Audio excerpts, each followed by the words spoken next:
got a mansion in Dubai, and our wardrobe keep us fly. We know you like, hey, we know you like it, yeah. We always winning and that's no lie. You really wish you had We've been desperate to know for 2 weeks now. What happened to the audio on episode number 2? I can't answer that. I don't know. The graphics were already done, so without putting myself in jeopardy, I don't know what happened. I don't know. I text. They said they were working on it. It was a technical problem, I can tell you that, with the upload. That's probably the best way I could put it. I know a lot of people were worried about it because I'd read comments on social, but it was out of my hands. It was out of the powers that be's hands. They had to pretty much just upload a new episode like the next day, I think, or the next 2 days or something like that. Yeah, I mean, things happen, so they fixed it, so that's the main thing. Yeah, not only did they fix it, but people are going crazy about it. So yeah. Okay, so tell us a little bit about what your relationship is like with the director Trey Haley. What's your relationship? Oh man, working with a director is always a blessing because they're gonna steer you in the right direction. This guy is ultimately, I think, one of the best directors I've ever worked with in terms of vision. He's a visionary. I told him, I said, man, you're a visionary, because he sees so much where if I miss something, then he'll say, hey, can you just nudge this or do that or fix this piece right here? It wasn't a lot that he had to tell me. And our relationship, like right now through, social, has been great. We FaceTime, of course, but the whole relationship of us getting together and going over the score or scores or episodes, those were magical because he knew exactly what he wanted. A lot of times, a lot of directors don't know what they want, and it makes it harder for myself because I can't get in your head and tell you, what's going on. So this guy was on point. Hey, let's just rock with this. He'll use the word finesse. That was his favorite word. Finesse the scene. Finesse it. Now, I will say this. That was another director. A lot of people don't know this, but Veronica Nichols. I can't remember. I think it's episode 5 and 7 or something like that. It'll come up on the credits. But those episodes, Trey didn't have hands-on with me. I was dealing with Veronica. And she comes from more of a background of the rom-com, directorial stuff. So now her thing now with this thing is some action going on. She says, Rob, I've done a lot of action stuff, so we're going to see how this is going to work. So she was hands-on with me. She treated me very cool in terms of how to get this done, finessing it or whatever. And I was quite happy to get a relief, to have a woman do some things. And she was like, well, how did I said, Greg, you did great.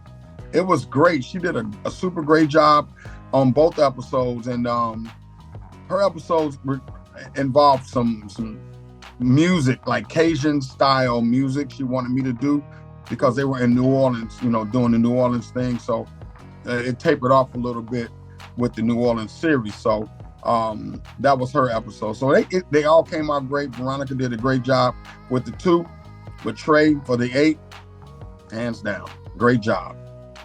What do you think? Because I know that the relationship that Carl Weber has with Trey Haley is a very unique one, right? They work very well together. What do you think the special sauce is with you guys and creating this dynamic duo that you have with him, with Trey?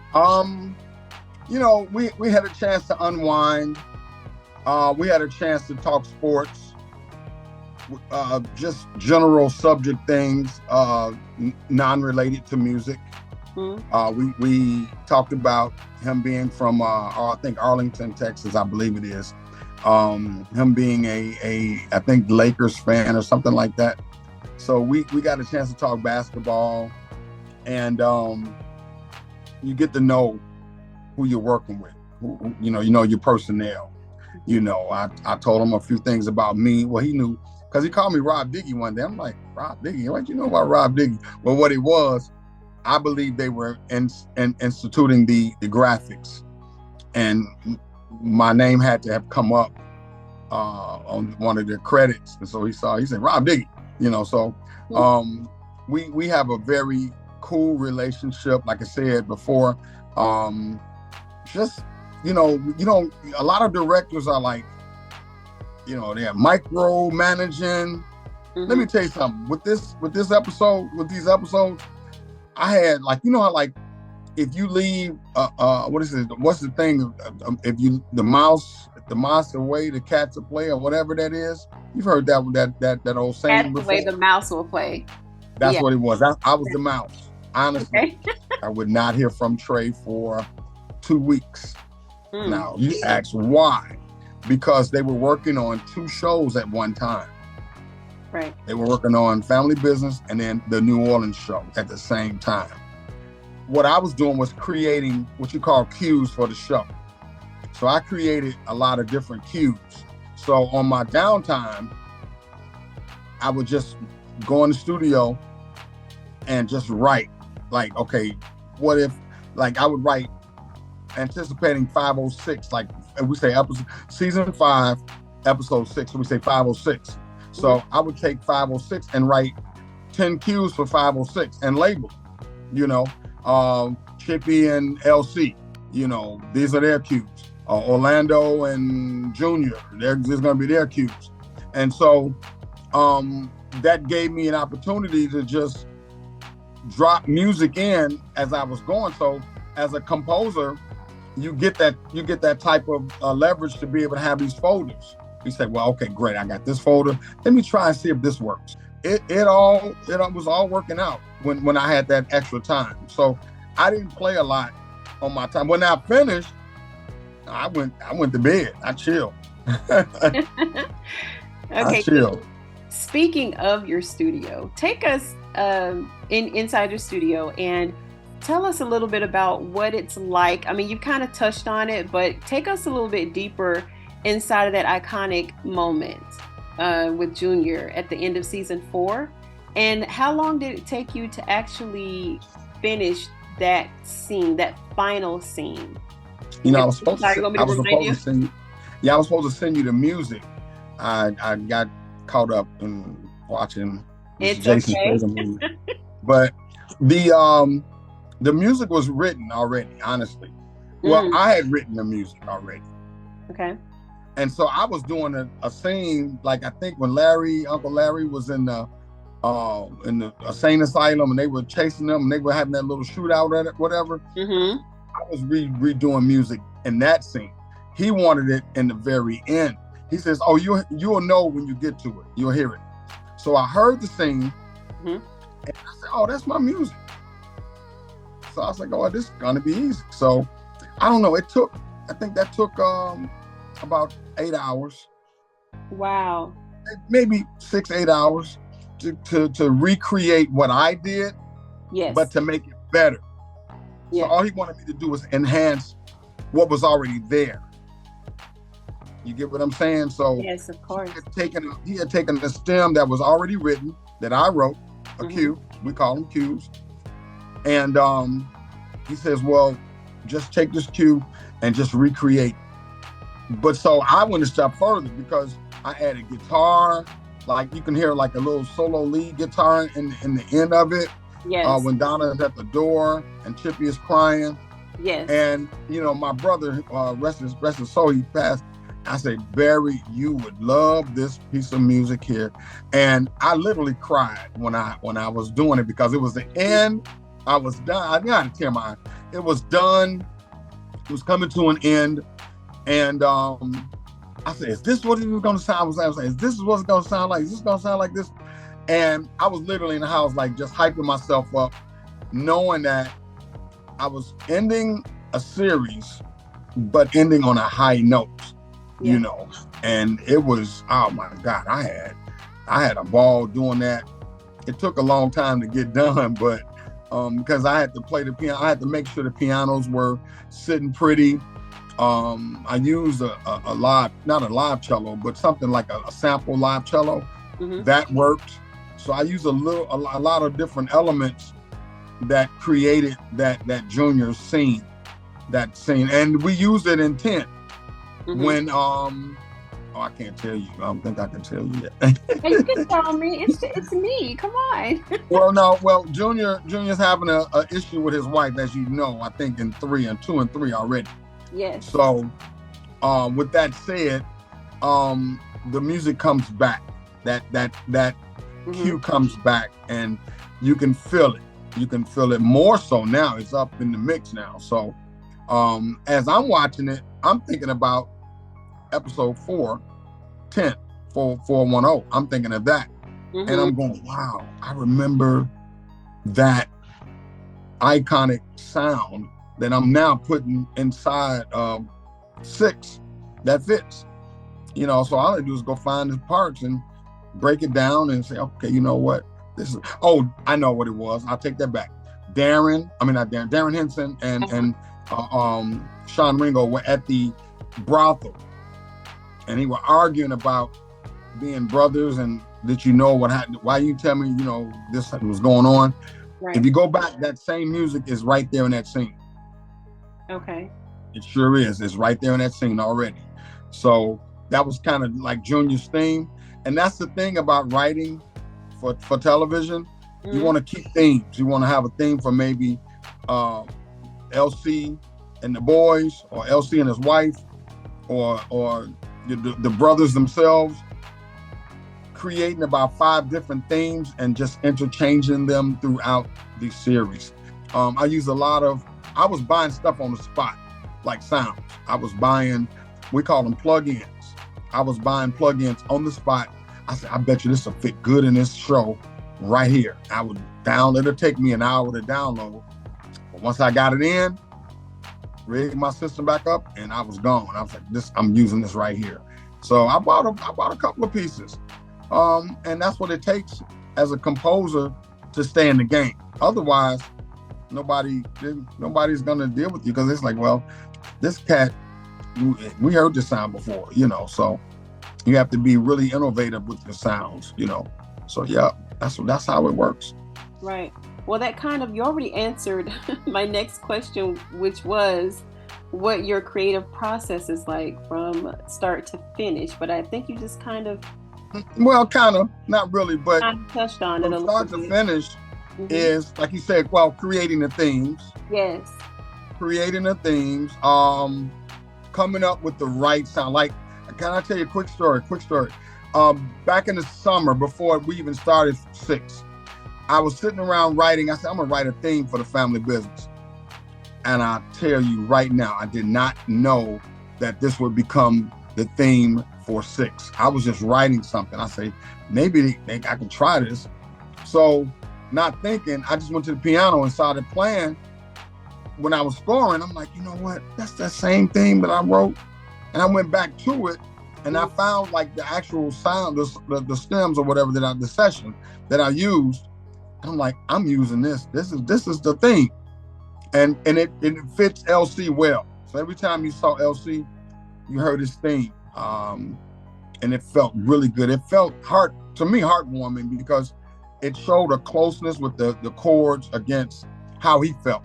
The chord structures against how LC felt with his family, protecting his family at all costs. And so, yeah, but start to finish, sometimes I would start in the middle, like not at the definitely beginning. Say, oh, you know what? Let me just grab this right here really quick and then go back. A friend of mine taught me to score from back to front or middle. But following the story, I never knew the story until I got to the scene. Oh, wow. So, yeah, so if I was scoring at measure 1 or 10 or wherever they started at, I didn't want to know what was ahead of me. You know, I had to figure it out on the fly. So once like, it's like sometimes you would like see a little black come up on the screen. That was like a commercial or whatever. It's like, oh, here come the next scene. Oh, okay, this is what they're doing. Okay, cool. So now I got to add some music here. So I never knew, you know, and the stuff that they had, they picked some nice cues out for me and some redneck stuff going on. And, yep. Man, I did my thing. You gonna like it. I mean, like for real. I played a lot of guitar in this one, and then Trey was like, "Hey, man, no more guitar." So you play a lot of different instruments, right? Guitars, bass, keys, horns, brass like trombone, trumpet, but I don't play those anymore though. Every now and then, but when I'm at work, when I teach school, sometimes I do that. But right now it's just my guitars, my acoustic. I play on acoustic guitar. I have an electric acoustic I played on the show, and I do an electric acoustic and an electric guitar and a slide guitar, like country, hillbilly. You're gonna hear it. It's gonna blow your mind. So I was like, wow, did I do this? So you shot this. Yeah, so that was it. So yeah, I had a good time doing it. So a lot of motivation from my mom. And then the days that I didn't have anything to do, like I wrote cues or rode my bike and went to bed, chill. Yeah, so you had a lot of free time. I had some time in between. Yeah. So this is your second time around, right? 20 episodes. 20 episodes. So how does it feel? Does it feel any different from the first time that you scored? Oh yeah. Well, you know, I know the characters. Yeah. I was thinking about this question earlier. I know the characters. Living with these characters on the screen in my studio daily, you know, you feel close to them musically, you know. So what can I do to this character? What kind of creation can I come up with musically to get close to this character, to make this character feel, you know, so you guys can feel what he's feeling on screen. So you get me, you get the character, and then you get your own emotions locked into the you know, the character and the scene or whatever. So it's all a culmination of good music, good sound. You know, your sound, that's the main thing, you know, your sound. So yeah, that whole encompasses of just making sure that you're sounding good, you know, that you feel good. Now, in terms of last season, yeah, I mean, because I'm using new sounds, I'm using some of the same sounds, but I'm also tweaking some of the older stuff, you know, to give it a different feel. So, but this season here, I think it's better than all 10 last season. Totally. Although I'm still kind of using some of the same stuff, but man, because they're doing different things. They got folks coming in and it's crazy. So as they create differently, I create differently. Now I can tell you this, there's a scene with Larry Duncan. He's hanging out, and not Lisa Ray, but Donna, she's gonna approach him. So I called on this guy, a Facebook friend of mine. I never met him, but I knew his father. He's a violinist. He's a jazz, R&B, hip hop violinist. And I hit him up. I said, hey man, I need some violin. And I said, I need that Joker, Batman, screeching. So, you know, I wanted it in a certain key. And he says, well, no, we normally do this on the cello. And I knew that, but I said, you know what, let's gamble and try with this violin, this real violin. And they hit the score, let him hit the score along with, and I said, now just add the violin to this. Trey was like, oh my God, man, whatever you did right there, I like it. Don't touch it. I never told him. Yeah. Don't give away all your secrets. I didn't tell him. I mean, that's common for like a cellist or a violinist to be able to come in. But like on a show, you know, like the way I did it, you know, you have to hear it and you have to catch it to know what I'm talking about. So that's, you know, I got a bunch of stuff, but that's my one there. Yeah, it's good that you have an arsenal of work that you can just pull from. It I makes do. it easier. Yeah. I really do. I really do. I have an arsenal of just sounds. Like I said, I buy different sounds all the time, and it really works for me. If you can take this moment and tell everyone where to find you on social media. You can find me on Instagram. That's Rob Diggy, or Composer, the number 4, Films with a Z. Or you can reach out to my publicist, Desiree Benson, Desiree L. Benson, PR on Facebook. And she's also on Instagram as well.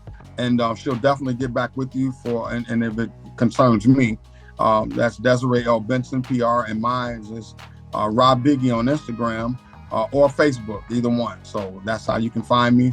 And let's rock and roll. Let's get it done. Sounds good. Where are you most active, Facebook or Instagram? Both. Okay. Facebook is just for like fun. Instagram is like the professional stuff. The business side. Okay, sounds good. That and LinkedIn. LinkedIn is still Composer for Films, like on my hat. For films. Gotcha. Mm-hmm. Okay, well, thank you so much, Rob Diggy. It's been a pleasure as always, and we'll talk to you later. Peace. Peace. Thank you. Absolutely. Bye. Bye-bye.